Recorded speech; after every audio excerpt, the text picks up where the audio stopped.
haciendo un poquito de historia para entender de dónde venimos y qué es lo que hoy tenemos que empezar a focalizar. Hasta la zafra de 2024, que fue la zafra del año pasado, nosotros teníamos, por ejemplo, en Argentina, ahí vemos la zafra que va desde el 2018-19 hasta el 23-24. Las barras en color celeste indican la variación en el precio del novillo de marzo de un año respecto a marzo del año anterior. O sea, un año entero, y tomamos marzo porque es el inicio de la zafra, al menos de los planteos de invernada. Y lo que vemos en el punto rojo es cómo en ese mismo periodo, marzo versus marzo del año anterior, había corregido o había impactado la inflación. Entonces tenemos precio del novillo, que por ejemplo 18-19 aumentó 87% el novillo en pesos, y la inflación fue del 34%.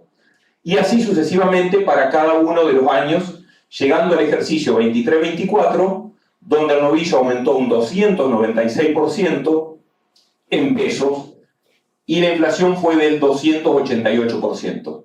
Valores que nos parecen muy raros a lo que estamos hoy, pero que pasó hace no más de 14 o 15 meses. Y lo que podemos observar es que siempre el novillo terminaba copiando a lo que ocurría con la inflación, es decir, iba siguiendo un proceso inflacionario para adelante. Cuando nosotros miramos en el mismo gráfico las barras celestes, qué pasaba con el novillo, pero lo comparamos con el tipo de cambio, entendiendo acá por tipo de cambio el dólar oficial, podemos ver que ocurre algo parecido. El novillo tenía un comportamiento que iba copiando bastante, en forma muy similar a lo que era el tipo de cambio. Cuando estos 6 ejercicios nosotros los ponemos en un promedio, yo me voy a correr un poquito, ¿puedo tirar esto? Me voy a correr para no molestar a los que están viendo, me corro para acá. Entonces cuando nosotros vemos, muchas gracias, cuando vemos qué pasó en el promedio de esos últimos 6 ejercicios con el precio del novillo y lo comparamos con el dólar oficial y con la inflación, vemos que en el promedio de 6 años el novillo subió más que lo que corrigió la inflación y subió más que lo que fue corrigiendo el dólar en aquel momento oficial, porque había siempre una brecha cambiaria que lo vamos a ver. ¿Qué nos está diciendo esto? Que hasta la zafra 2024 nosotros podíamos permitirnos hacer medianamente mal las cosas, que el novillo venía subiendo más que la inflación.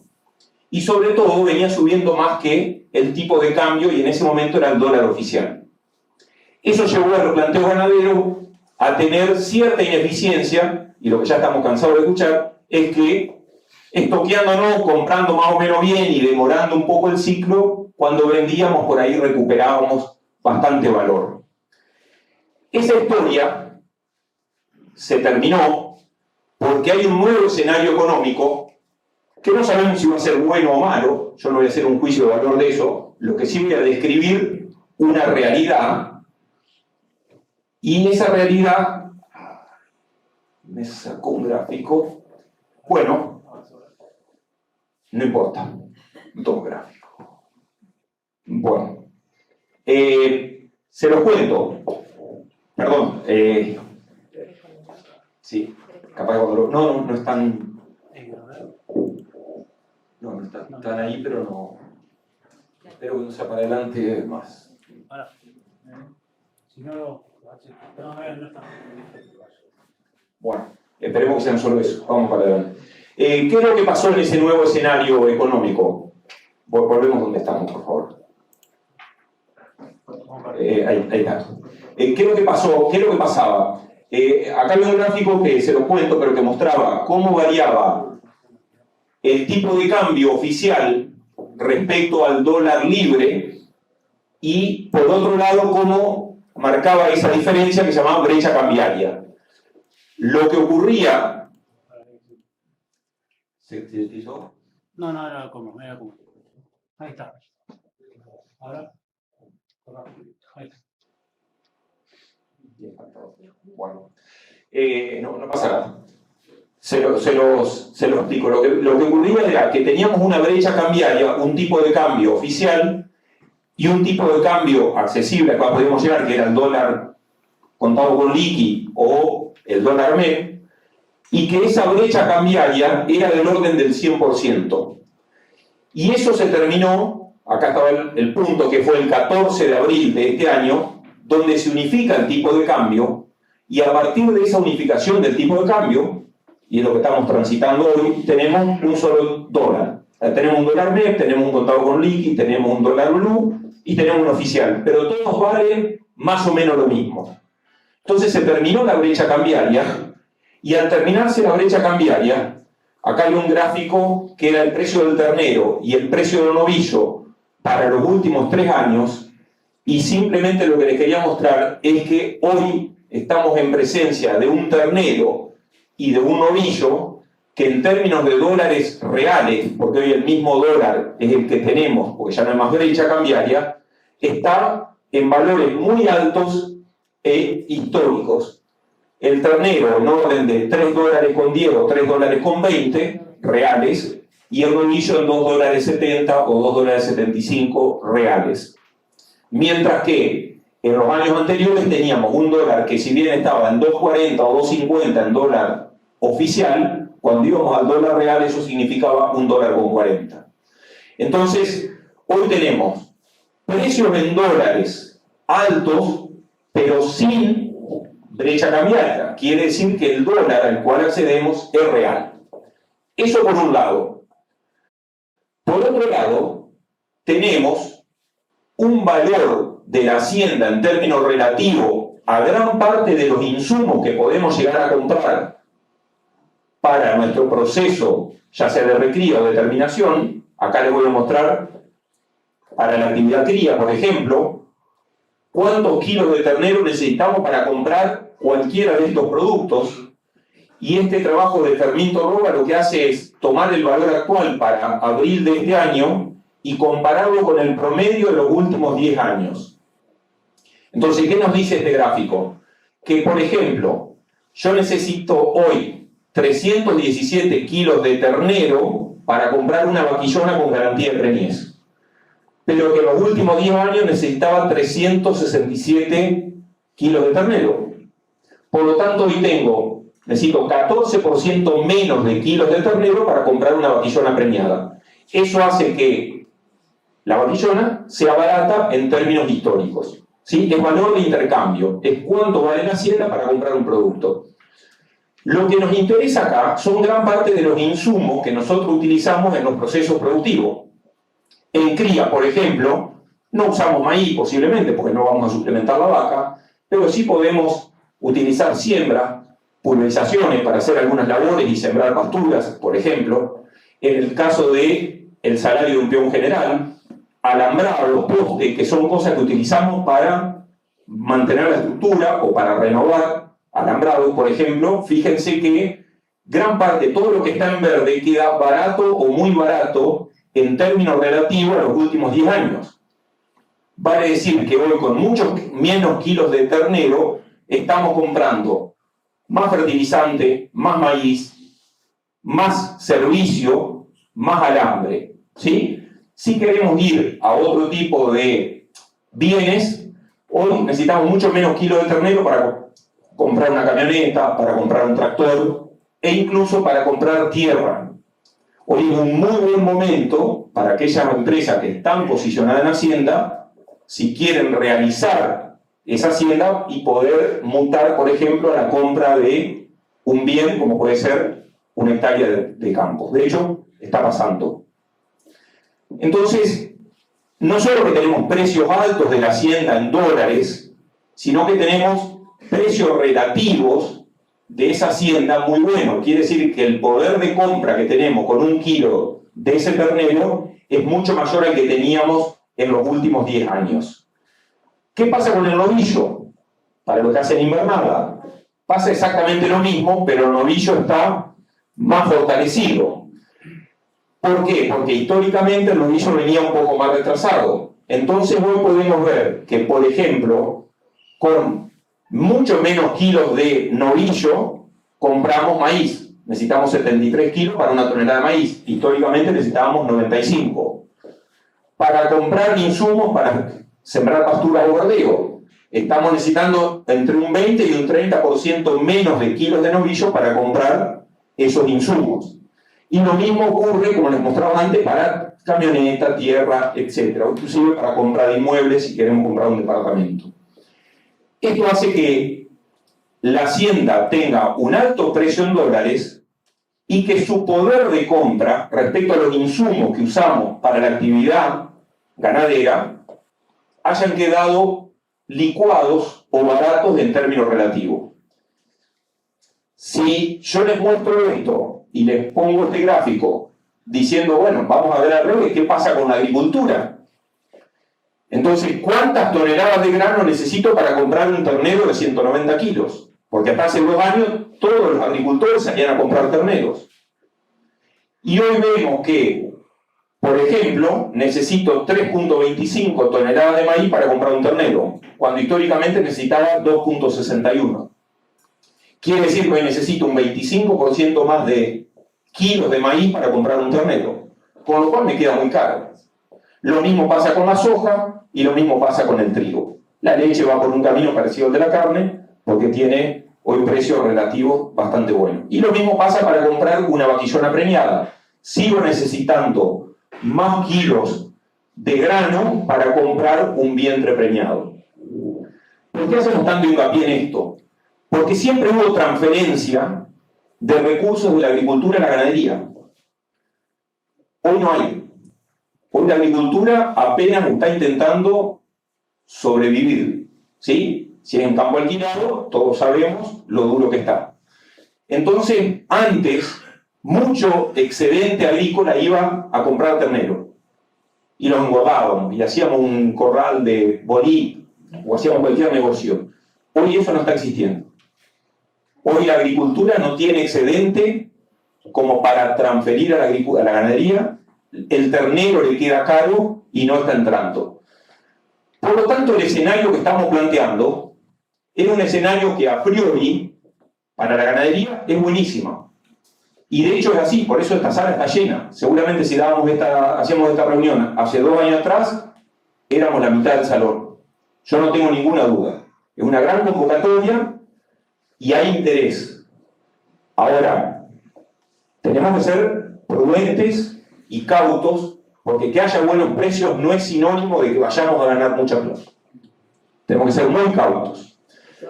El primer punto de cómo se proyecta este escenario 2025 es que básicamente hubo una eliminación de la brecha cambiaria, que fue el cuadro que no les pude mostrar, pero que se lo conté. Eso significa unificación del tipo de cambio. Hay una reducción en la tasa de interés, ya sea para tomar un crédito que todavía es tan alto, pero sobre todo para la colocación de excedente que tengamos, que tengan las empresas. Y hay una desaceleración de la inflación, que estaba en el otro gráfico que no les pude mostrar. Llegando al punto de que hoy la inflación de mayo fue 1.5 y la de junio 1.6. Eso da una inflación proyectada para los próximos 12 meses inferior al 20%. Y nosotros venimos acostumbrados, si se acuerdan, en el ejercicio 23-24, una inflación del 290%. Quiere decir que si comprábamos un ternero y lo adelantábamos en el campo y lo vendíamos al otro año, ganábamos plata. Y ahora no. Porque la inflación cayó, la tasa de interés cayó y la hacienda está cara. Entonces, evidentemente, estamos ante un escenario completamente distinto. Estamos ante la presencia de altos precios de la hacienda en dólares reales respecto a los últimos años, y eso es muy bueno, como les decía, y estamos ante una relación de precios favorable respecto a la mayoría de los insumos ganaderos. Hoy estamos en un buen momento para implantar pasturas, para fertilizar pasturas, para producir pasto, pero como siempre digo, si vamos a producir pasto, tenemos que tener el manejo adecuado para poder comerlo. Porque producir pasto para no aprovecharlo es entrar en mayores costos de producción. Y de eso vamos a hablar un poquito después. Entonces, dicho esto en este contexto bastante alentador en términos de precio de la hacienda, ¿Cuáles son las claves para aumentar la producción de carne y sobre todo la rentabilidad, que es lo que nos convoca hoy, en los campos mixtos? Y no hay ninguna duda de que gran parte de esa clave se basa en la intensificación. Y la intensificación es algo que es muy simple, pero a su vez muy complejo. Intensificación es un montón de cosas. Intensificación puede ser aumento de producción, aumento de capital, más carga, más riesgo, más eficiencia, más gestión. Todo eso describe parcialmente lo que es la intensificación. Pero la mejor definición de intensificación, sin duda, es algo tan simple como esta, que nos la hizo saber mucho tiempo don Ignacio Gali, no don Julio que viene después, un gran profesor que tuvimos del INTA Concepción del Uruguay, que es decir, intensificación es un montón de cosas, pero lo mejor para definir intensificación es más capital y sobre todo más trabajo por unidad de superficie. No es solo más capital, pongo más plata, hago más pasto, compro más ternero. Es eso más un plus de más trabajo. Y voy a hacer bien mucho énfasis en este punto porque es el que nos va a definir después el éxito o el fracaso de los modelos ganaderos. Y por unidad de superficie.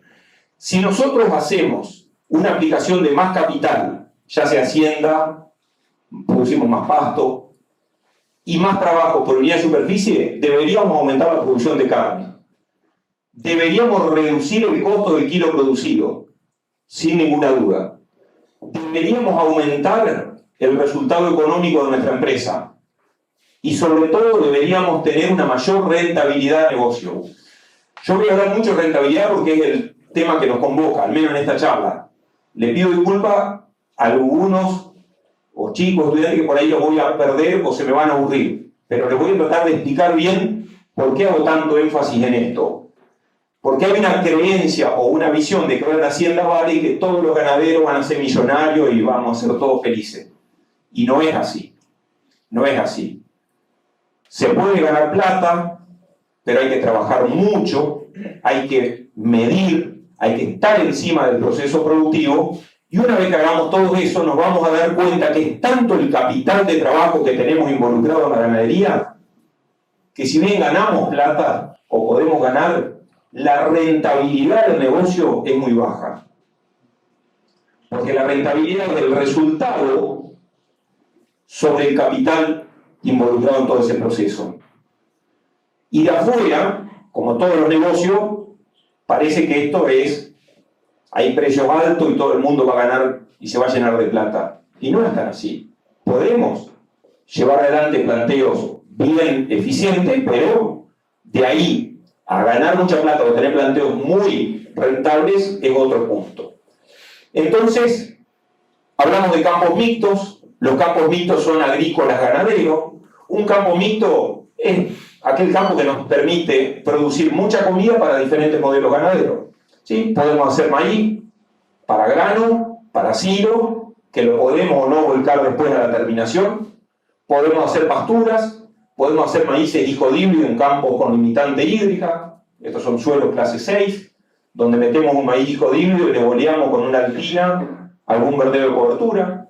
Seguramente más de uno lo hace, generamos muy buenos recursos, ya sea para recría o para vacas, ¿sí? Esto es acá cerquita, en Carmen de Areco. Verdeos de invierno entre dos cultivos agrícolas. Esto es Salent, en una empresa en Gualeguay. Son verdeos entre dos hojas, basado en todos los trabajos que nos permitió generar información a través de Julio Gali con todo lo que fue la Universidad de Rosario, del aprovechamiento entre dos cultivos agrícolas de esos verdeos de invierno, modelo que lo utilizamos muchísimo. Entonces, un campo mixto es aquel campo que nos permite generar comida. En este caso para la ganadería, ya sea para la cría o para la recría. Y todo lo que les voy a mostrar ahora y lo que vamos a analizar, que nos vamos a basar en dos modelos, uno de cría y uno de recría y terminación, lo vamos a analizar en dos sentidos. Un primer sentido es aquellos campos o empresas que tienen que alquilar la tierra. ¿Sí? cualquier empresa ganadera que no tiene campo y que tiene que alquilar, ya sea un campo de cría a 65 kilos de novillo o un campo de loma o de media loma para hacer un proceso de recría y terminación a 12 quintales de soja. Podemos discutir si el alquiler de 12 quintales de soja es caro o barato, depende del campo. Pero esto es un modelo, ¿sí? Habrá campos de 20 quintales en rojas y habrá campos de 8 quintales más marginal. Bueno, tomamos 12. Pero hay otro tipo de empresas, que seguramente también hay muchos de ustedes que están acá, que tienen campo propio. Y tener el campo propio lo podemos analizar o no con el costo de oportunidad de la tierra.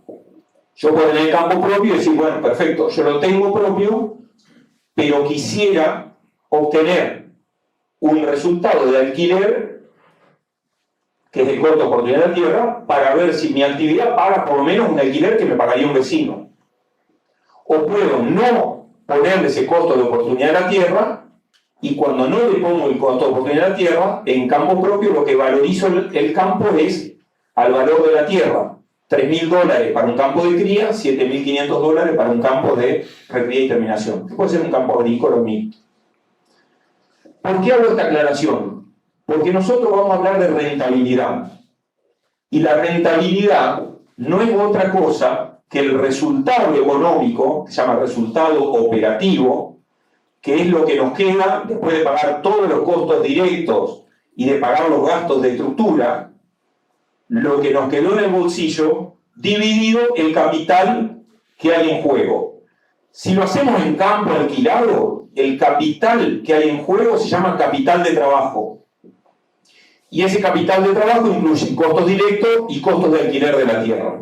¿De acuerdo? Si yo tengo un campo que alquilo, tengo que, para llevar adelante un modelo ganadero, tengo que alquilar esa hectárea, que es el costo de alquiler, y poner todos los costos directos. Sanidad, pasturas, verdeo, un corral si pongo, determinación, personal, todo eso es costo directo.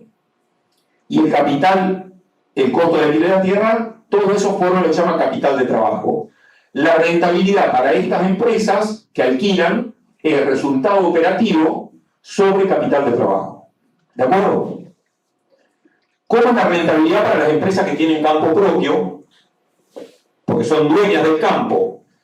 Entonces la rentabilidad es el mismo resultado operativo, pero ya no sobre el capital de trabajo solamente, que era costos directos y costos de alquiler de la tierra, sino que sobre costos directos más el valor de la tierra. Entonces yo tengo un campo que vale $7.500, tengo que ver el resultado económico que tengo, que se llama resultado operativo, y dividirlo por todo el costo directo que yo puse, pasturas, verdeo, grano, peón, suplementación, más los $7.500 que tengo inmovilizado en la tierra. Y de ahí voy a sacar la rentabilidad en mi modelo. ¿Por qué hago tanto hincapié en todo esto? Porque en la agricultura todo esto es mucho más simple, y sobre todo si es agricultura en alquiler. Los tiempos son más cortos, la financiación te la hace muchas veces quien te provee los insumos, y acá todo esto hay que hacerlo con capital propio. Entonces el capital de trabajo más la tierra en el caso del campo propio que inmoviliza un planteo ganadero es tremendo. Es mucha plata que hay en juego para obtener un resultado X, que ahora vamos a ver. Tenemos que trabajar mucho para que ese resultado X sea bueno. Y por eso no nos podemos dar el lujo de tener un resultado bastante magro o pobre. Vamos a ver qué pasa con estos modelos en la cría y después vamos a analizar qué pasa en los planteos de recría y terminación. Para la cría, algo que todos saben, las variables que afectan el resultado productivo y económico, básicamente hay muchas, pero las que más incidencia tienen son estas 4, dentro de las cuales estas 2 son parte de la misma. Es decir, las variables que afectan a un planteo de cría son el porcentaje de preñez. Ese porcentaje de preñez, cuando le ponemos la merma, tacto, marcación, lo que generamos es lo que se llama porcentaje de destete. El porcentaje de destete es la preñez menos la pérdida tacto destete, que se llama merma tacto marcación. El peso al destete es fundamental, obtener altos pesos al destete para facturar más, y la carga animal que podamos poner en ese sistema. Y por otro lado, cada una de estas variables va a estar determinada en mayor o menor medida por distintos aspectos, donde sanidad, alimentación o genética son las tres más importantes. Este ranking es discutible, pero el porcentaje preñez y el porcentaje destete están en gran medida gobernadas por la sanidad. Tenemos que tener un rodeo muy controlado y con una sanidad muy estricta. Pero en segundo lugar depende de la alimentación. Si no le damos de comer bien a la vaca, no la vamos a preñar. La genética recién entra un poquito en lo que tiene que ver con peso al destete. Y esto cuando hablamos con los genetistas no nos ponemos de acuerdo, porque para ellos la genética es lo más importante de todo. La genética es importante, yo diría es bastante importante, pero no es la que nos va a definir si ganamos plata o no. Si usamos Angus o Careta, no nos va a cambiar la historia. Si usamos Limangu o Hereford, no nos va a cambiar la historia. Lo que sí nos va a cambiar la historia es si le damos de comer a las vacas y si tenemos un rodeo ordenado en términos reproductivos. Sí, la genética nos va a dar posibilidades de aumentar peso al destete. Y la carga animal, ni hablar que la alimentación es el factor que más gobierna. Con lo cual, yo diría que la alimentación en primero o en segundo lugar son determinantes para poder tener planteos de cría que generen básicamente un alto nivel de producción. No vamos a hablar de cómo está la Argentina en cría, ya todos lo saben, hemos hablado, se está hablando mucho.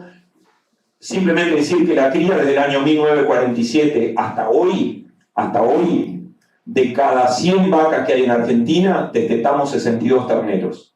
Quiere decir, ese se llama porcentaje de destete sobre vaca entonada, quiere decir que en Argentina hay 38 vacas de cada 100 que andan dando vueltas, comiendo y no producen absolutamente nada.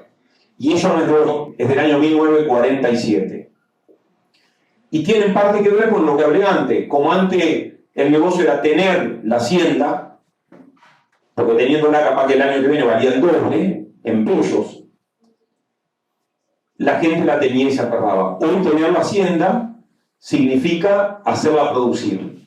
Y por fin estamos en un plano de mayor estabilidad como para poder hacer énfasis en justamente la producción, que es a lo que se ha dedicado el mundo cuando nosotros especulábamos y usábamos la hacienda como para ganar plata con tenencia o tomando créditos baratos. Entonces ahora cambia eso. Para la cría vamos a analizar 4 modelos de intensificación. Esos modelos de intensificación se basan en el mejoramiento de la base forrajera. Vamos desde lo más general, un campo natural 100%, campo natural típico de la cuenca del Salado, un campo natural al cual le hacemos un 8% de sorgo o maíz diferido para concentrar las vacas en el post-destete hasta el preparto, dejar el campo natural en descanso para la parición e irnos a parir arriba de esos campos naturales descansados. Un campo natural al cual le robamos una porción más, un 20% de la superficie, y hacemos pasturas, que por ser campos naturales suelo 6, tendidos, encharcables, la pastura es de festuca trébol blanco o festuca lotus. Y un mayor grado de intensificación, que robamos otro 22% del área y hacemos una promoción de regras. Promoción de regras porque en toda esta zona, a esos lotes tendidos, hacemos un control con glifosato y seguramente aparece el regras natural, o lo implantamos el primer año y lo seguimos renovando y generamos un recurso de mucha calidad, muchísima calidad, que nos permite aumentar la receptividad y mejorar los índices. En la medida que aumentamos el área de intervención del campo natural y vamos mejorando la base forrajera con diferido, con pastura y con promociones de regras, lo que vamos a poder hacer es mejorar o aumentar la receptividad o la carga de ese campo. Un campo que es 0,55 equivalente vaca como campo natural lo puedo llevar a un equivalente vaca tranquilamente con esta intervención. Lo que en estos campos es un servicio estacionado acá que se mantiene, pero que por tener solamente 100% campo natural tengo que entorarlo a Quillón a los 27 meses, o sea, a los 2 años de edad. En la medida que hacemos más comida, podemos ir a un entore precoz de 15 meses. Las vacas que como vacías, por tener campo natural, me cuesta engordarlo y las vendo manufactura, en la medida que vamos aumentando la base forrajera, esa vaca vacía va pudiendo salir o como manufactura o como vaca gorda. El valor de una vaca gorda es mucho mayor de la manufactura, con lo cual empezamos a aumentar la facturación de la empresa. Los porcentajes de destete aumentan, destete sobre vaca entorada. Recuerden, esto es preñez más la merma tacto-marcación. Un porcentaje de destete del 70% que lo puedo ir modificando y llegar al 82% cuando tengo mejor comida para alimentar ese rodeo, ¿sí? Siempre habiendo rodeos totalmente ordenados. Y por último, peso al destete, que podemos pasar de un peso de 165 kilos cuando no tenemos comida a 195 kilos cuando tenemos mucho mejor oferta forrajera para alimentar las vacas, para preñarlas y para destetar terneros pesados. Lo mismo pasa con el peso de la vaca de descarte. Acá vendemos todas las vacas de 400 kilos, en la medida que hacemos más comida nos vamos a venta de 460 kilos. Vale decir que a la medida que nosotros intensificamos ese campo de cría, aumentamos la base forrajera, eso tiene un costo de generar pasto, ese costo hoy se licúa mucho en términos del kilo de ternero, como vimos antes, pero sobre todo aumentamos el porcentaje de destete, el peso del destete y el peso de las vacas vacías que estamos vendiendo. Por ende, aumenta la producción de carne en forma lineal de 67 kilos de carne por hectárea año a 166. El mismo campo puede producir 67 kilos de carne por hectárea año o puede producir 166 kilos. Es un abismo. Y no hay que hacer grandes cosas. Lo que hay que hacer es generar comida para las vacas y ordenar un poquito el manejo, ¿sí? En el medio tenemos situaciones intermedias de 94 y 124 kilos. Cuando nosotros a esto, que son hasta acá resultados físicos, le ponemos números y le ponemos los costos actuales, estos son los precios a mayo de 2025, hoy ya estamos en julio recién ingresado, pero los precios de la hacienda son bastante parecidos. 3.900 pesos el macho de 180 kilos que vende la cría, 3.600 la hembra, 2.000 pesos el kilo vaca gorda, 1.600 la manufactura y 1.300 la vaca de conserva. Y el tipo de cambio en ese momento era 1.155, hoy un poco arriba, 1.255, 1.260, siempre hablando del divisa Banco Nación. Con estos precios, lo que podemos observar,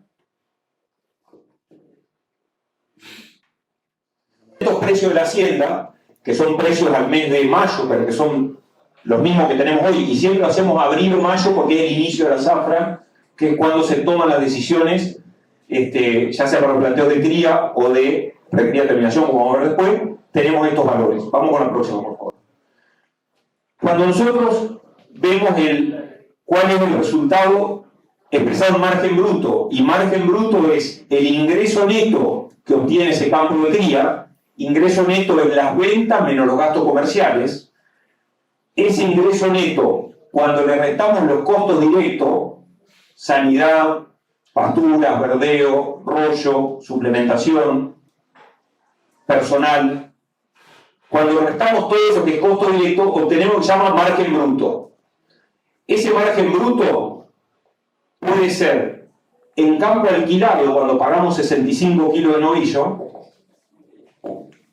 Cuando pagamos 65 kilos de novillo, el margen bruto, cuando producimos 66 kilos, que era un campo natural propio con 70% de destete, perdemos $56 por hectárea.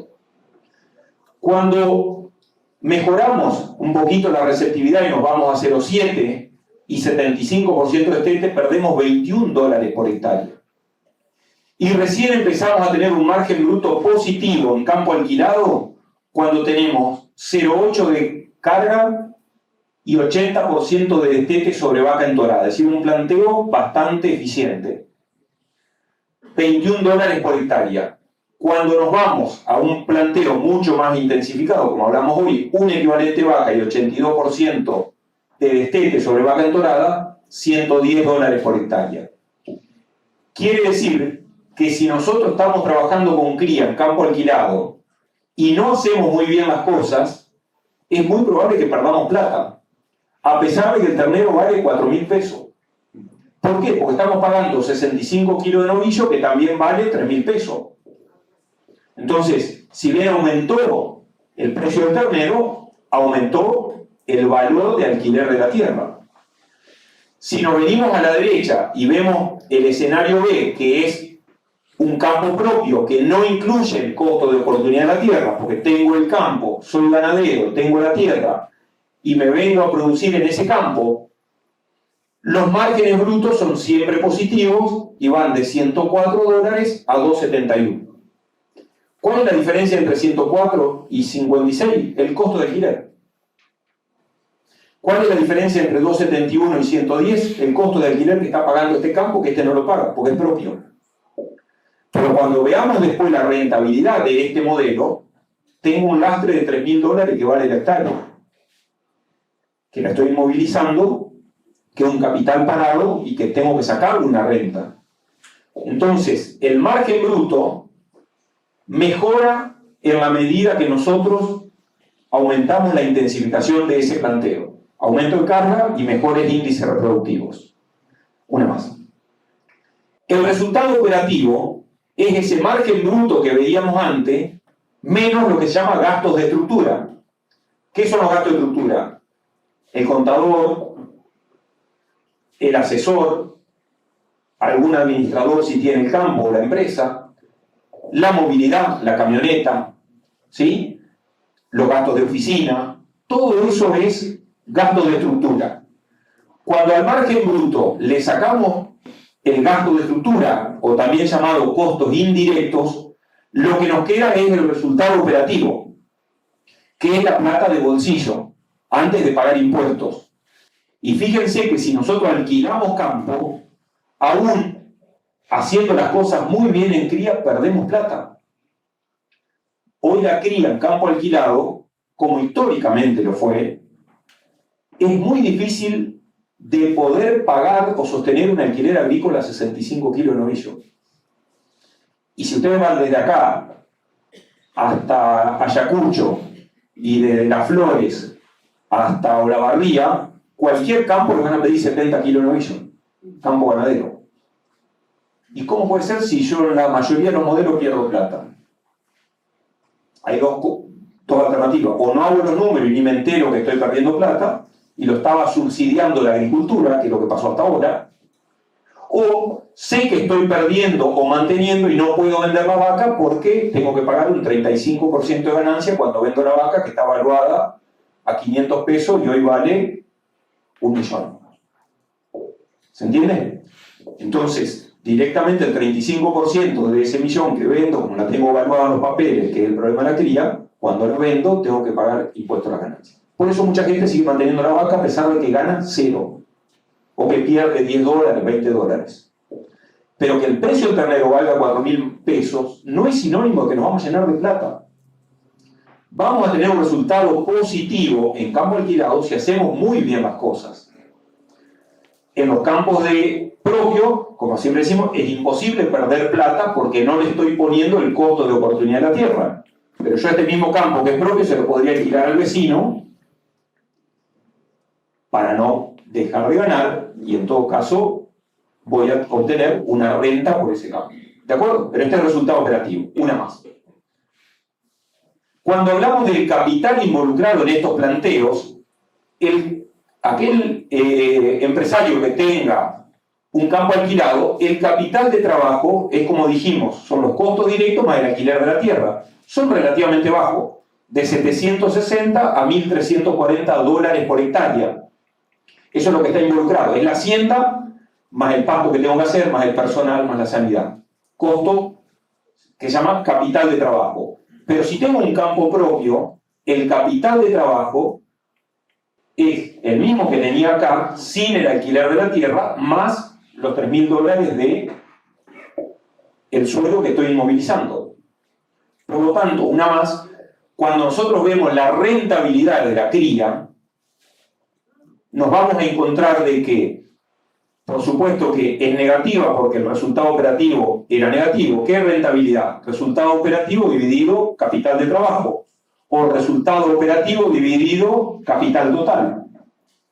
Aquellas empresas que alquilan campo tienen que hacer muy bien las cosas para obtener una renta del 4%.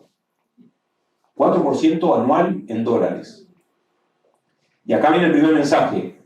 Que la hacienda hoy tenga un precio muy alto, vuelvo a insistir, no quiere decir de que vayamos a ganar plata. Vamos a ganar, pero la rentabilidad es bajísima. Hoy cualquier colocación de estos mismos dólares que yo involucro en todo este proceso productivo, lo pongo en una obligación negociable y tengo una renta asegurada del 6 al 7% en dólares. Y acá hay que laburar para que, yendo todo bien, obtengamos una renta del 4%. Y digo esto porque de afuera, como todos los negocios, yo veo una heladería y digo, che, ¿qué negocio es la heladería? Mirá cómo crece tal heladería. Cuando te metes adentro, es un cáncer. Cuando vemos de afuera otro negocio, digo, che, ¿qué negocio qué? Y cuando te metes adentro, bueno, esto es lo mismo. De afuera todos piensan que somos millonarios. Y es verdad que estamos sentados arriba de un capital de trabajo enorme, pero es muy difícil hacer rendir ese capital. Y si tenemos campo propio, ni les cuento, porque la rentabilidad sobre campo propio, que ya no es sobre capital de trabajo, es sobre capital total, que involucra esa tierra que tenemos, está bien, nunca vamos a perder plata porque no tenemos el costo de oportunidad de la tierra puesto. Si se lo ponemos, es esto. Pero si no se lo ponemos, tenemos que licuarlo sobre el capital. Costo directo más capital tierra, que se llama capital total. Y fíjense que la rentabilidad va del 1,5 al 5%. El mejor modelo ganadero de cría que podamos armar, que produce 166 kilos, que desteta unos ternerazos de 195 kilos, que tenemos 82% de destete sobre vaca entonada, el modelo muy bueno, tiene un 5% de renta sobre capital total. De nuevo, vamos a ganar plata, pero tenemos que hacer las cosas muy bien para obtener una renta aceptable. ¿Por qué? Porque es muchísimo el capital de trabajo que tengo involucrado. Dale una para atrás, por favor. ¿Y cuál para atrás? ¿Y cuál es el capital de trabajo? $4.180. Yo tengo inmovilizado $4.180 para hacer una para atrás, un resultado de $200. ¿Se entiende lo que digo? Voy a ganar plata. Pero hay tanto capital parado y en juego que la rentabilidad es muy baja. Vamos a ver si para adelante. Eso es la cría. Es la historia de la cría. Lo que pasa que ahora, como el ternero vale, la vaca vale y la hacienda vale, pensamos que esto cambió. Y cambió en parte, porque esto que yo les muestro, que ahora la renta del 4%, históricamente era del 2%. Entonces, ¿mejoró? Sí, estamos mejor que antes. Pero todavía estamos con rentabilidades muy bajas para lo que es el capital de trabajo. Por eso, cuando uno ve ese video, yo charlaba con alguien, que hoy el ternero todo el mundo lo paga $4.200. Yo digo, ¿qué ven que yo no veo? Yo hago los números, no podemos pagar $3.800. Y midiendo, empezando, y ahora vamos a ver los modelos que armamos, y viene todo el mundo y paga $4.200, el otro día $4.400, con un gordo que vale $3.200. ¿Y eso qué es? Sensación, expectativa, furor, pero no es gestión. El negocio no da para eso. Bienvenido el criador que pueda vender un ternero a $4.200 mangos, véndanlo todos. Pero no hay forma de que un negocio pague ese ternero con un gordo de $3.200. Lo que pasa es que antes, claro, vos comprabas $4.200 y el año que viene valía $6.000. Ahora no. Hoy vale $4.200, que son $3.70, y el año que viene es probable que valga $3 con, ojalá, 60. Si es que no vale 3,40, porque estamos en precios internacionales también muy altos. Y no los quiero aburrir con eso, pero ojo con la cría y ojo con la ganadería en general. Ahora nos vamos a meter en los procesos de recría y terminación. Vamos rápido. Lo voy a analizar como un solo modelo. Recría y terminación sobre un modelo típico para arrecife, que es pastura de alfalfa. Podemos hacer recría sobre promoción de arraigás, pastura de festuca, lo que sea. Pero campo agrícola o sin limitante de gráfica, pastura de alfalfa. Vamos a más. Lo mismo, vamos a evaluar 4 modelos de intensificación, un modelo de baja intensificación, un modelo de media, de alta y muy alta intensificación. ¿En qué varían estos modelos? La pastura de alfalfa es la misma. Lo que cambia es qué sistema productivo le ponemos arriba y qué aprovechamiento hacemos de ese pasto. La pastura es una pastura que produce 10.000 kilos de materia seca por hectárea. Listo, es la misma.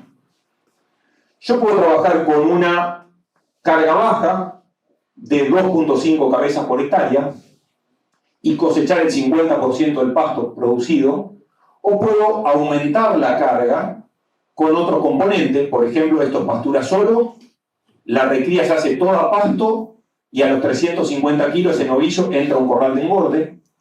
Puedo recriar sobre pastura y suplementar en otoño-invierno para aumentar la carga y aumentar la respuesta animal de esa, o sea, ganancia de peso durante otoño-invierno. Siguen en primavera, ya me voy a 3.4 cabezas por hectárea, cosecho más pasto. Puedo irme a una combinación de pastura de alfalfa con verdura de invierno para tener más regular la carga. Ahora vamos a ver y le voy a explicar por qué. Porque la pastura produce mucho más en primavera que en otoño-invierno, ya lo sabemos. Entonces con esto puedo irme a una carga anualizada de 5.9 cabezas por hectárea y cosecho el 70% del pasto.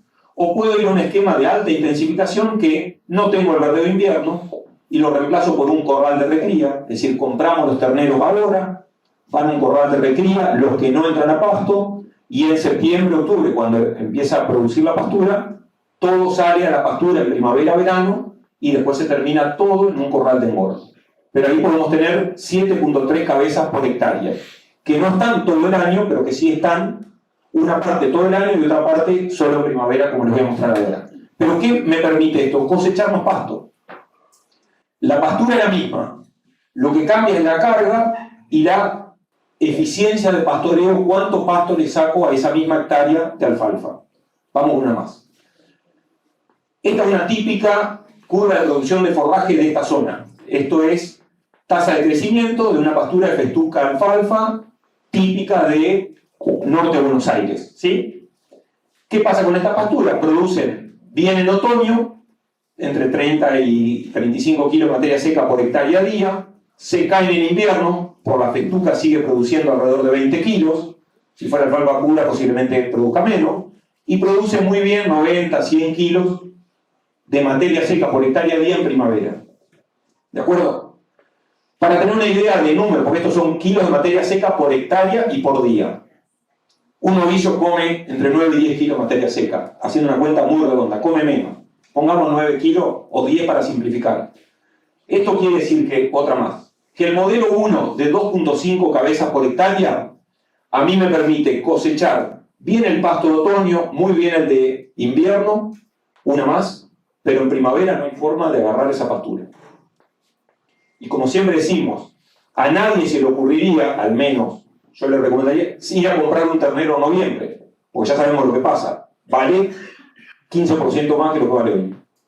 ¿Por qué? Porque todo el mundo tiene pasto, es muy simple, es biología. Toda la Argentina tiene pasto en noviembre. Entonces lo que no compré en la zafra, que es abril, mayo, junio, no lo voy a comprar barato en octubre, noviembre. Si no, lo más fácil sería compro acá y cubro esa carga. Como no lo voy a comprar porque vale una fortuna, y todos los años pasa lo mismo, excedente pasto, que se reserva y que se manda, o se vende o se manda para el invierno. Vamos al segundo modelo. El modelo 2 era pastura con suplementación de otoño-invierno. Nos permitía aumentar la carga a 3.4 novillos cabezas por hectárea.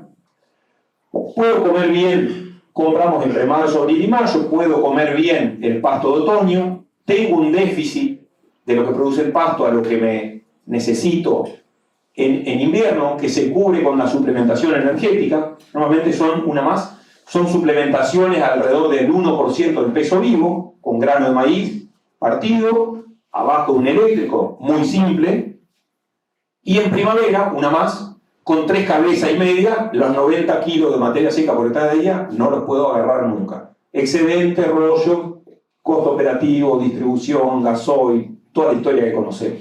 ¿Sí? Una más. Si nosotros nos vamos al tercer modelo, que es el que combina esta pastura de alfalfa con los verdeos de invierno, otra más por favor, nosotros podemos arrancar una más, con una carga algo más alta, apuntando a que en primavera vamos a cosechar más pasto. En la pastura en invierno nos aguanta 3 cabezas por hectárea, que son terneros. Otros 3 tienen que ir a un verdeo de invierno, o una cobertura, como hablamos hoy, muy utilizada hoy para pastoreo. Y en primavera, los 6, los 3 que ya venían de pastura, más los 3 que están en cobertura, se van a la pastura de alfalfa. Una vez que la alfalfa empieza a caer su tasa de crecimiento a partir de enero en adelante, una más, van a un corral de terminación. En todos los casos estamos haciendo la recría a pasto y la terminación a corral, en los 4 modelos que estamos viendo. Una más, por favor. Esta es parte de este modelo integrado, el modelo que a mí más me gusta para los campos mixtos como esto. Es decir, tengo la pastura de alfalfa. De hecho, esto es una empresa, esto es Sol de Mayo, una empresa que tiene campo en Rojas, y acá en Arrecife tiene otro campo, que se llama Los Tres, donde, estos son los novillos de acá de Sol de Mayo, de Rojas y San Benigno. Son pastura de alfalfa, lotes agrícolas, por supuesto, muy buenas. Son recrías pero muy buenas, donde estamos encerrando novillos cabeza en el mes de diciembre de 400, 410 kilos, muy bien puesto todo invernal de compra. Una más, otra más por favor. La pastura, bien alfalfa, festuca, mezcla, una más por favor. Pastura de primer año, alfalfa con festuca. Lo que pueden ver acá, algún medio kilo de trébol blanco que siempre se le pone para cubrir algún bajito, y lo que pueden ver es que la alfalfa está toda en prefloración, ¿sí? Son pastoreos en botón floral, entre 9 y 10 nudos, donde evitamos la floración para que no haya rebrote de abajo y para que no pierda calidad la pastura, ¿de acuerdo? Son manejos con pasturas, obviamente con franjas diarias. Vamos otra más. Esta es la entrada y esta es la salida. Entonces la eficiencia de cosecha, esto es plena primavera, esto es el pastoreo de octubre del primer año, la eficiencia del pastoreo es muy alta. Es del orden del 70%, como les mostraba. Vamos una más.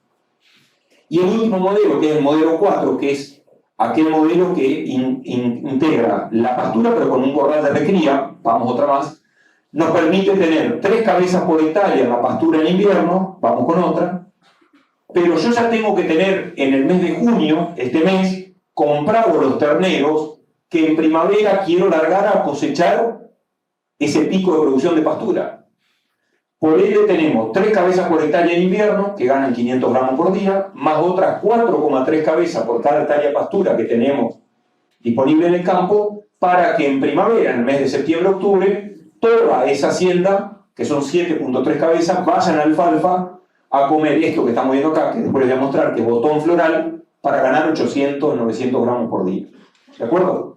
Entonces, este modelo lo que me permite es capturar mejor ese pico de primavera, aumentar la eficiencia de pastoreo, ¿sí? Y cosechar más pasto. Todo ese novillo termina en un corral de terminación los últimos 70, 80 días para salir a venta al mercado. Una más. Ese pastoreo de la alfalfa, yo no voy a hacer mucho hincapié, después lo discutimos todo lo que quieran. Y acá donde estaba, que yo les dije hoy, es más capital, pero es más trabajo por unidad de superficie.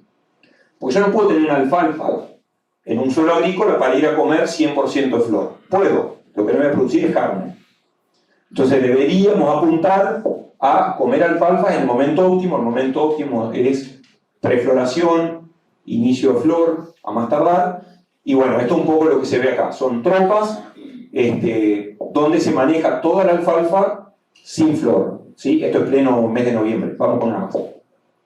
Remanentes de salida, momento de entrada. Es decir, estas son, vamos una más por favor, estos son parcelas diarias, se hace la parcela para el día, y lo que se va corriendo es el piorín, se van haciendo 6 o 7 avances frontales, ¿sí? Si la parcela es para un día, lo que se va corriendo es el frontal, acá está el pastor, esto es un campo en el General Pico, en La Pampa, acá estaba la parcela previa, acá van a ver, ahora les voy a mostrar otra foto, estos van comiendo hacia allá, hasta el fondo, y este cambio de parcela, cambio de acá hasta acá, 30-40 metros. Y lo que hacen los novillos, estas son tropas de 500 novillos, son como, digo, cosechadoras. Van barriendo todo el pasto. No pueden seleccionar, no tienen capacidad de selección porque van cosechando pasto. El pastor está atento al cambio de parcela. Por supuesto que si hay riesgo de empaste, se aplica blocker en la parcela con fumigada todas las mañanas, ¿sí? Y eventualmente se hacen aplicaciones de blocker intraruminal con una jeringa, con una lanza que se tiene para aquel novillo que aparece empastado. Pero tenemos que tener un pastor cuidando. Otra más, por favor.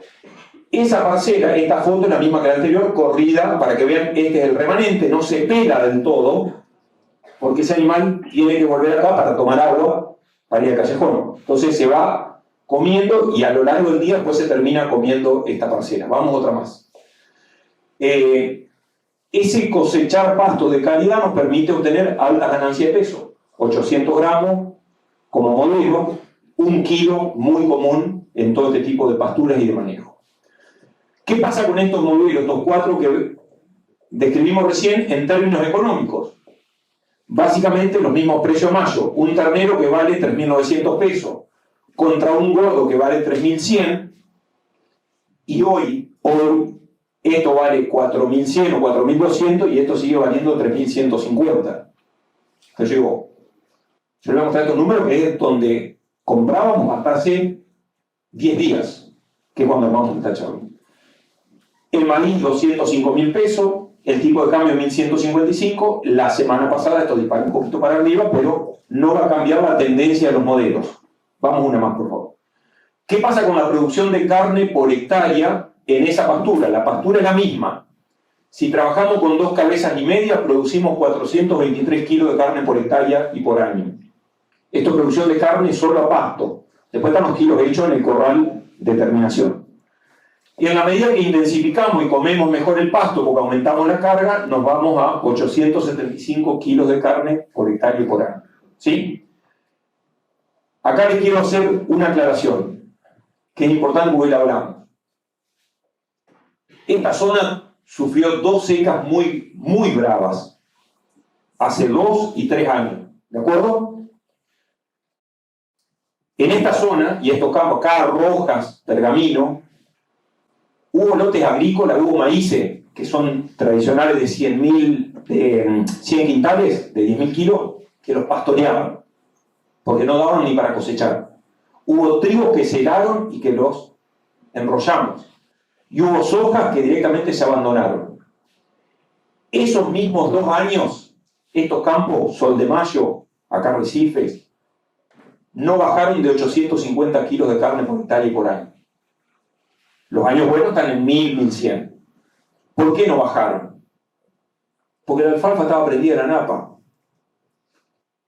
Y cuando todo el mundo se hizo pedazo con la agricultura, y acá muchos lo deben haber sufrido, estos modelos ganaderos seguían produciendo 800, 850 kilos de carne. El año que menos produjimos a pasto en estos modelos fue 840 kilos de carne a pasto. Cuando el mismo año hubo miles de hectáreas de soja que no las pudieron cosechar. Entonces acá no es menor el tema de la estabilidad que le da la pastura y la alfalfa a los modelos ganaderos, y sobre todo los campos mixtos, ¿sí? Porque no vamos a ganar tanta plata, como les voy a mostrar ahora, pero sí nos va a dar estabilidad dentro de una empresa agropecuaria. Vamos a otra, por favor. ¿Qué pasa con el costo del kilo producido? Bueno, si tomamos el escenario A, que era un costo de oportunidad de la tierra, que lo alquilamos a 12 quintales de soja, el costo directo del kilo producido va bajando a medida que intensificamos porque aumentamos la producción de carne. ¿Qué pasa cuando tenemos campo propio y no le ponemos el alquiler del campo? El costo directo no baja, se mantiene $1.30, $1.35, pero sigue siendo muy bajo. ¿Por qué no baja? Porque no está puesto el alquiler de la tierra, que viene a ser un costo casi fijo por hectárea, ¿de acuerdo? Pero podemos decir que baja el costo directo. Cuando alquilamos tierra, el campo propio se mantiene. Vamos con lo. ¿Qué pasa con el margen bruto? Que era el ingreso neto, o sea, facturación menos gastos comerciales, y a eso le restamos el costo directo. Si alquilamos un campo a 12 quintales de soja, siempre ganamos plata, aún con un modelo de baja carga. Si lo hacemos en campo propio, estamos entre 350 y 980 dólares de margen bruto por hectárea. Por supuesto que la hectárea es la misma, no es lo mismo sacar 350 que 980. Vamos con una más, por favor. ¿Qué pasa con el resultado operativo? ¿Se acuerdan que dijimos que es lo que nos queda de bolsillo? El resultado operativo es el margen bruto menos los costos indirectos, o lo que se llama gastos de estructura. Le pagamos al contador, pagamos la luz, pagamos al administrador, le pagamos al asesor que vino al campo. Y pagamos la camioneta que anda dando vueltas por todos lados. Eso está dentro de los costos indirectos. Con lo cual, cuando sacamos los gastos de estructura, ya este modelo de baja intensificación se hace negativo. Los demás siguen ganando. Poco, pero ganen. 100, 300, 500 dólares. En el caso del resultado operativo en campo propio, siempre es mayor. De nuevo, la diferencia entre esto y esto es el alquiler, los 12 quintales. ¿De acuerdo? La diferencia de lo que pasaba con la cría, hoy en cría el resultado operativo en los primeros 3 modelos era negativo. Y recién el de más intensificación era positivo. Acá, con los planteos de invernada o de recría y terminación, estamos con un escenario un poquito más favorable. Vamos con otro, por favor. ¿Cuál es el problema de la invernada? El bolsillo que hay que tener para llevarla adelante. Y vuelvo al punto. En agricultura yo puedo sembrar 1000 hectáreas de soja sin tener un peso en el bolsillo. Voy a la agronomía o voy a la cooperativa, pido la soja, contrato a la máquina y le pido se la pago en el mes de mayo, siembro en noviembre, me lo va a financiar a tasa cero, a quintales de soja, y yo me largo a sembrar hectáreas de soja. Para hacer agricultura, ganadería en campo propio, haciendo un modelo en campo alquilado, 2.800 dólares por cada hectárea que alquilo de base. Y si me voy a un modelo más intensivo, 7.600 dólares por hectárea. Y ahí está la gran diferencia entre la agricultura y la ganadería, que es el capital de trabajo que tenemos involucrado en el proceso. Y que no es un proceso de 6 meses, es de mínimo 12 a 14 meses en invernada. Entonces, es muy diferente. Si nosotros lo hacemos en campo propio, esto se agudiza porque le tengo que agregar el valor de la tierra, que son 7.500 dólares. Quiere decir que los planteos que les mostraba, que producen 800, 900 kilos de carne, inmovilizan entre 13 y 14.000 dólares por hectárea. Teniendo la tierra, obviamente, y el capital de trabajo que hay encima. Vamos con otra cosa. Entonces la rentabilidad, que es lo que nos convoca de nuevo, si bien acá mejoramos respecto a lo que es cría, hay una luz un poquito más interesante. Fíjense que la rentabilidad, que es el resultado operativo sobre el capital de trabajo cuando alquilamos campo, si trabajamos con 2 novillos y medio por hectárea, perdemos plata y es la renta negativa. Si trabajamos con 3 cabezas y media, tenemos una renta del 2,9, casi 3%. Si hacemos muy bien las cosas, nos vamos a una renta sobre el capital de trabajo del 6,5%. Acá recién estamos empatando la renta que nos puede ofrecer hoy cualquier inversión en términos de dólares. ¿De acuerdo? Pero por lo menos es positiva. Si nos vamos a los campos propios, donde el capital tierra pesa mucho, pues son 7.500 dólares, imagínense si a este campo le pongo 10.000 o 15.000 dólares, la renta sobre el capital total, que es capital de trabajo más tierra, 2,4, y en el mejor de los casos, 5,9%. Entonces, de nuevo, tenemos precios de la hacienda muy altos. Son valores históricos, ojalá se sostengan. Pero eso no significa que tenemos que relajar el sistema. Tenemos que trabajar muy bien para obtener rentabilidades aceptables en invernada, y en cría, aún haciendo muy bien las cosas, nos cuesta obtener una renta superior al 4%. ¿Sí? Vamos con una más. Conclusiones. La intensificación de los modelos ganaderos es clave para lograr planteos técnicos y económicamente viables, ya que la misma permite aumentar la producción de carne, no hay ninguna duda, reducir el costo del kilo producido y diluir los gastos de estructura, que son gastos que llamamos fijos o indirectos, mejorar el resultado económico expresado a través del margen bruto o del resultado operativo, nos gusta más trabajar con resultados operativos porque es, como le decía, margen bruto menos gasto de estructura, con lo cual es lo que nos queda de bolsillo. Y por último, la intensificación nos permite aumentar la rentabilidad del negocio, aún sabiendo que estamos en un negocio de baja renta. Vamos con la última, por favor. Como reflexión final, es fundamental hacer un análisis profundo del negocio ganadero que permita llegar al resultado operativo. Es muy común en las empresas ganaderas que no se mide. Es recontra común. Es difícil medir en ganadería. En soja es fácil. Tengo 100 hectáreas, saqué tantos kilos, peso los camiones y se terminó el cuento. ¿Cuánto rindió? 30 quintales, 40 quintales, 50.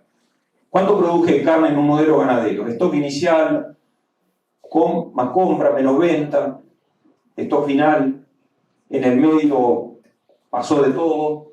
¿Sí? Es muy difícil, pero hay que medir. Y sobre todo hay que gestionar. Porque yo puedo medir y producir 100 kilos de carne y eso no es sinónimo que voy a ganar plata. Entonces, es fundamental hacer un análisis profundo que nos permita llegar al resultado operativo. ¿Cuánto nos queda de bolsillo una vez que pagamos todo el costo? Los directos y los indirectos. Ya que a partir de este podemos determinar la rentabilidad del negocio. Yo no sé si a ustedes les pasa, pero seguramente yo prendo Canal Rural y escucho el boom ganadero. Todos escuchamos. Y está buenísimo. Pero yo digo, ¿cuál es el boom ganadero? Que el terreno vale, sí, vale, perfecto. Ahora, ¿eso es un boom ganadero de que todos los que estamos acá nos vamos a llenar de plata? No. No. Lamentablemente no. Podemos ganar más que lo que ganábamos antes, que esto era peor. Pero no es que, pues si no nos miran al sector como, che, hay que meter la mano en algún lugar, el agropecuario. Y el ganadero porque hoy la hacienda vale. Pero la rentabilidad es muy baja. Todo lo que hay involucrado para sacar un peso es enorme. La rentabilidad de los planteos de cría y los de recría y terminación está directamente relacionada a la eficiencia técnica de cada planteo ganadero. Cuanto más eficiencia técnica tenemos y controlamos los costos, mejor va a ser esa rentabilidad. Otra de las reflexiones es que la intensificación de los sistemas ganaderos es determinante para mejorar el resultado físico, es decir, aumentar la producción de carne, y el resultado económico de los mismos. Es decir, hoy yo no me imagino un campo de cría con 0,6 vacas por hectárea o unidad equivalente a vaca por hectárea, 100% campo natural y pagando 65 kilos de novillo. Evidentemente ese tipo no hace un número, no tiene ni idea que está perdiendo plata. Que hasta ahora se lo venía perdonando el aumento de precio de la hacienda que era mayor a la inflación y al tipo de cambio, y hubo una valorización de la hacienda en dólares. Pero de acá para adelante nos estamos normalizando y no va a ocurrir más eso. Por lo tanto, de acá para adelante no podemos seguir haciendo lo que veníamos haciendo hasta ahora. Y por último, sin embargo, es importante aclarar que la rentabilidad del negocio ganadero es relativamente baja e incluso a veces negativa en aquellos planteos de menor eficiencia o de baja productividad. Yo con esto no quiero dejar un mensaje de desánimo, al contrario, quiero que todos seamos conscientes de que estamos en un negocio que hoy está atravesando un muy buen momento, que le da mucha estabilidad a los planteos agrícolas y ganaderos mixtos, pero si alguien piensa que se va a llenar de plata con ganadería, está en el negocio equivocado. ¿Sí? Podemos ganar plata, podemos crecer, progresar, ir para adelante, pero no es un negocio de alta rentabilidad, porque es tanto el capital que tenemos en juego que es muy difícil poder demostrar o sostener una renta mayor a la que hoy nos ofrece cualquier alternativa de mercado. Entonces tengamos claro eso. Si hacemos las cosas bien, nos va a ir bien. Pero si hacemos las cosas medianamente bien, por más que el ternero valga $3,20, vamos a perder plata. Con esto terminamos. Acá está nuestra red para cualquier cosa. Publicamos todo lo que podemos y tratamos de comunicar cosas para el sector. Así que de mi parte, muchísimas gracias y voy a quedar disponible para la entrevista.